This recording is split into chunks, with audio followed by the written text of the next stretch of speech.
Tremplin vers les étoiles pour des centaines d'astronautes depuis plus de 40 ans, le centre Kennedy fait face aujourd'hui à un avenir incertain.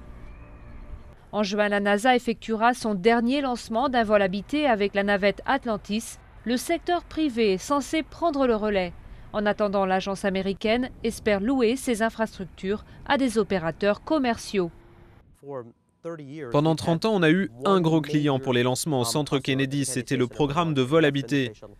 Puisque ce client s'en va, il ne nous reste plus qu'à diversifier notre clientèle, comme le ferait n'importe quelle entreprise.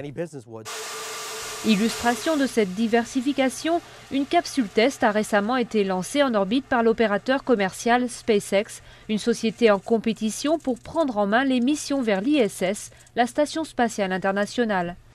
Aujourd'hui, le secteur privé domine déjà l'industrie spatiale. Les revenus de l'ensemble du secteur spatial s'élèvent à environ 270 milliards de dollars, dont plus de 68% sont générés par des activités privées, par des gens qui ont appris à utiliser l'espace pour gagner de l'argent. Avec 9000 emplois en jeu, attirer de nouvelles entreprises dans la région reste une urgence pour les élus locaux. Mais beaucoup, comme Charlie Mars, pensent que le secteur privé ne suffira pas à lui seul à endiguer l'énorme vague de licenciements en vue.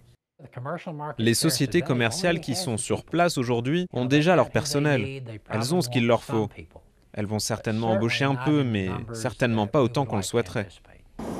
Les ouvriers de la NASA ont déjà connu la fin des missions vers la Lune en 1972, mais cette fois la situation pourrait être très différente. La prestigieuse agence publique pourrait demain n'être qu'un concurrent parmi d'autres dans la course vers l'espace.